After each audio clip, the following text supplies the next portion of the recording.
Hello student, welcome to our YouTube channel Senra advance education. आज हम पढ़ने जा रहे हैं हिंदी ग्रामर, हिंदी व्याकरण की बुक जिसका नाम है व्याकरण एवं रचना। और आज हम इसमें लेसन 12 की स्टडी करेंगे। लेसन 12 का नाम है कारक। आज हम इसमें कारक और उसके प्रकारों को डिटेल में समझेंगे। So let's begin the lesson. इन वाक्यों को पढ़िए। जो सेंटेंस दिए हैं, वाक्य दिए गए हैं, उनको ध्यान से पढ़िए। राम ने रावण को मारा।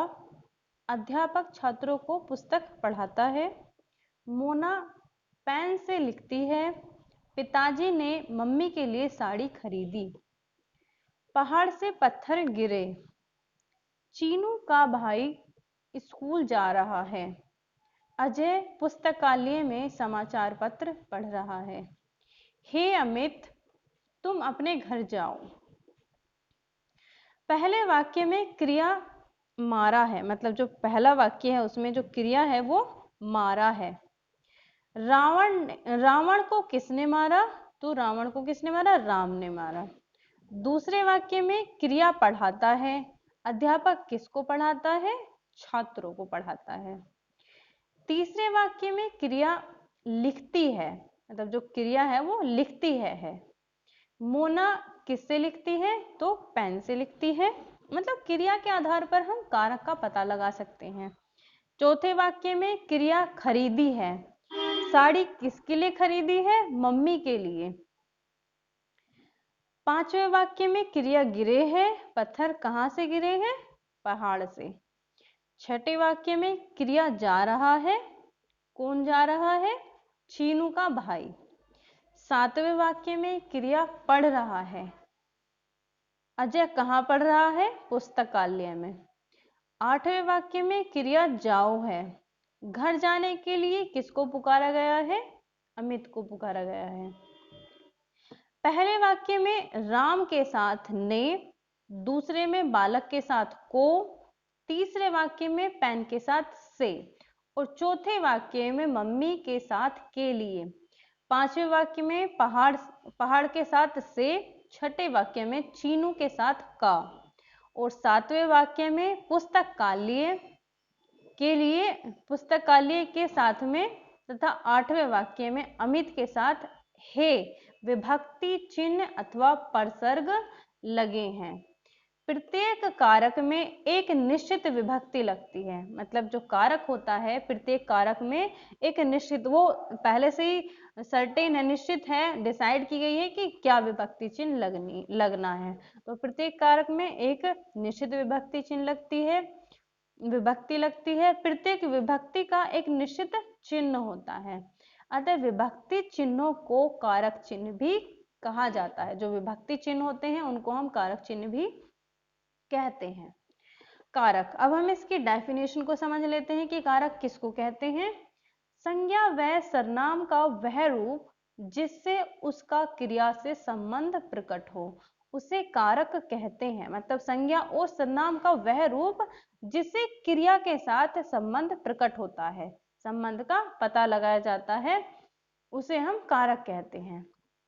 कारक के भेद। कारक के 8 भेद होते हैं। इनके चिन्हों को कारक चिन्ह या फिर विभक्ति चिन्ह कहा जाता है, जो निम्न तालिका में दिए गए हैं। देखिए कारक के भेद इधर दिए हैं, प्रभाव और विभक्ति चिन्ह है। कर्ता, काम के करने वाला जो होता है, काम को करने वाला जो होता है वो कर्ता होता है। इसमें विभक्ति चिन्ह ने का प्रयोग किया जाता है। कर्म, क्रिया का फल जिस पर पड़े उसको कर्म कहते हैं, और विभक्ति चिन्ह इसमें को प्रयोग किया जाता है। कर्ण, कर्ण जिसके द्वारा क्रिया की जाए, जिसके द्वारा क्रिया की जाती है उसको कर्ण कहते हैं। से या फिर के द्वारा इसमें विभक्ति चिन्ह का प्रयोग किया जाता है। संप्रदान, जिसके लिए काम किया जाए, जिसके लिए काम किया जाता है उसको हम संप्रदान कहते हैं, तो संप्रदान कारक कहते हैं। विभक्ति चिन्ह इनमें के लिए और को का प्रयोग किया जाता है। अपादान,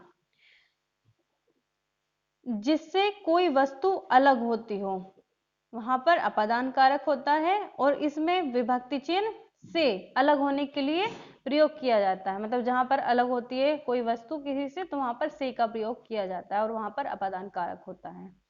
संबंध, जो संबंधों को बताए वहां पर संबंध कारक होता है। और का, की, के, रा, री, रे आदि विभक्ति चिन्हों का प्रयोग किया जाता है। अधिकरण कारक, जो क्रिया का आधार हो, इसमें विभक्ति चिन्ह में और पर का प्रयोग किया जाता है। संबोधन, जिन शब्दों से पुकारा जाए, जिन शब्दों से मतलब संबोधन किया जाए, पुकारा जाए, वहां पर संबोधन कारक होता है और इसमें हे या फिर अरे जैसे विभक्ति चिन्हों का प्रयोग किया जाता है। वास्तव में संबंध तथा संबोधन कारक नहीं है। जो संबंध है, संबंध कारक और संबोधन कारक, वो वास्तव में कारक नहीं है, किंतु हिंदी में इन दोनों को भी कारक मान लिया गया है। इस प्रकार हिंदी में 8 कारक कहे जा सकते हैं। कौन कौन से होते हैं कारक? एक तो कर्ता कारक, कर्म कारक, कर्ण कारक, संप्रदान कारक, अपादान कारक, संबंध, अधिकरण और संबोधन। अब हम इनको सभी को डिटेल में पढ़ेंगे। सबसे पहले फर्स्ट है, सबसे नंबर 1 पर है कर्ता कारक। वाक्य में जो क्रिया करने में स्वतंत्र होता है, वाक्य में जो क्रिया करने में स्वतंत्र होता है वह कर्ता कहलाता है। साधारण रूप से कर्ता के साथ कोई विभक्ति चिन्ह नहीं आता है। मतलब साधारण रूप से कर्ता जो होता है उसके साथ कोई भी विभक्ति चिन्ह का प्रयोग नहीं होता। जैसे राम जाता है, बालक दौड़ते हैं, लड़कियां पढ़ती हैं। कृतवाच्य के कर्माणी प्रयोग में भूतकाल की कुछ क्रियाओं के प्रयोग होने पर कर्ता के साथ ने विभक्ति चिन्ह लग जाता है या परसर्ग लग जाता है। तब क्रिया कर्म के अनुसार हो जाती है और जो क्रिया होती है वो कर्म के अनुसार चेंज हो जाती है। अर्थात क्रिया के पुरुष लिंग और वचन कर्म के अनुसार हो जाते हैं। जैसे राम ने पुस्तक पढ़ी, लड़कियों ने ग्रंथ पढ़ा। इन वाक्यों में क्रिया पुस्तक स्त्रीलिंगवाची कर्म के अनुसार अन्य पुरुष स्त्रीलिंग एकवचन हो गए हैं। इसी प्रकार पढ़ा क्रिया के पुरुष लिंग और वचन ग्रंथ कर्म के अनुसार बदल गए हैं। ठीक है, तो ये था कर्ता कारक। कर्ता में तब से परसर्ग लग जाता है जब क्रिया कर्मवाच्य या भाववाच्य होती है। कब लगता है कर्ता में से परसर्ग? जब क्रिया जो होती है वो कर्मवाच्य या फिर भाववाच्य होती है। जैसे घोड़े से दौड़ा नहीं जाता, मोहन से पुस्तक पढ़ी गई, मोहन से पुस्तक पढ़ी गई। तो यहाँ पर से विभक्ति चिन्ह का यूज किया गया है, से कारक का यूज किया गया है, कारक चिन्ह का। कर्म कारक, कर्ता क्रिया जिस पर प्रभाव डालता है, कर्ता क्रिया द्वारा जिस पर प्रभाव डालता है उसे कर्म कहते हैं। मतलब कर्ता जो होता है वो क्रिया के द्वारा जिस पर प्रभाव डालता है उसको कर्म कहा जाता है। कर्म का चिन्ह को है, परंतु कई अवस्थाओं में को दिखाया नहीं जाता। मतलब कई सारी ऐसी स्टेज आती है, अवस्था आती है जहां पर को दिखाया नहीं जाता है, दिखाई नहीं देता है। फिर जैसे साइस घोड़े को पानी पिलाता है, इस वाक्य में घोड़े को कर्म है और पानी भी कर्म है, परंतु घोड़े के साथ को परसर्ग आया है जबकि पानी के साथ नहीं आया है। इसे समझ लेना चाहिए कि चेतन वस्तु के साथ को परसर्ग लगता है। जो चेतन वस्तु होती है उसके साथ को परसर्ग लगता है, परंतु जड़ के साथ लगाना आवश्यक नहीं होता है। जड़ वस्तु मुख्य कर्म कहलाती है और चेतन वस्तु गौण कर्म। अब यहाँ पर हमारे जो मुख्य कर्म है और गौण कर्म है वो भी समझ में आ गए हैं हमें। निम्न वाक्यों में रंगीन शब्द कर्म है। देखिए जो कलरफुल है इसमें जैसे रेड किए हुए हैं, ये घोड़ा पानी पीता है, माँ बच्चे को दूध पिलाती है। अब हम बात करते हैं थर्ड कारक की, जिसका नाम है कर्ण कारक।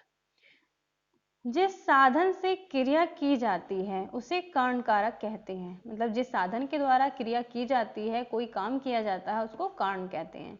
कर्ण का विभक्ति चिन्ह से या के द्वारा होता है। जैसे लकड़हारा कुल्हाड़े से लकड़ी काटता है, या हम आंखों से देखते हैं। नेक्स्ट है संप्रदान कारक। जिस उद्देश्य से कोई क्रिया की जाती है अथवा जिससे कुछ दिया जाता है, जिसे कुछ दिया जाता है वह संप्रदान कहलाता है। जिस उद्देश्य से कोई क्रिया, मतलब जिस उद्देश्य से कोई काम किया जाता है, कोई क्रिया की जाती है या जिसे कुछ दिया जाता है, वहां पर संप्रदान कारक कहलाता है या संप्रदान कारक होता है। संप्रदान का चिन्ह के लिए, के वास्ते अथवा को होता है। जैसे यह लकड़ी मकान के लिए है, राजा प्रजा को सुख देता है। तो यहाँ पर जो क्रिया है वो किसी उद्देश्य के लिए की गई हैं और के लिए या फिर को यहाँ पर कारक विभक्ति चिन्ह या फिर कारक चिन्ह आए हैं, इसलिए यहाँ पर संप्रदान कारक होगा। नेक्स्ट अपादान कारक।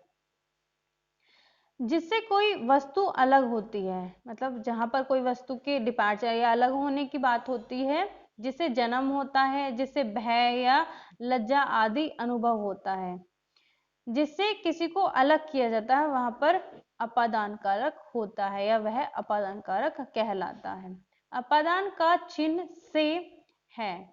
कारण कारक का से के साथ या के द्वारा को बताता है, परंतु अपादान कारक का से अलगाव या अलग होने को बताता है। ये डिफरेंस होता है। अपादान कारक में अलग मतलब अलग किया जाता है, अलग होना। यहाँ पर जो से है, यहाँ पर अलग किया जा रहा है किसी वस्तु से, किसी वस्तु को दूसरी वस्तु को। जैसे वृक्ष से पत्ते गिरते हैं, तो यहाँ पर जो वृक्ष है उससे पत्ते अलग हो रहे हैं, तो यहाँ पर कौन सा कारक होगा? अपादान कारक होगा। हिमालय से नदी निकलती है, तो हिमालय से जो नदी है वो अलग मतलब हो रही है, निकल रही है तो अलग हो रही है, तो यहाँ पर भी ये अपादान कारक होगा। नेक्स्ट है संबंध कारक।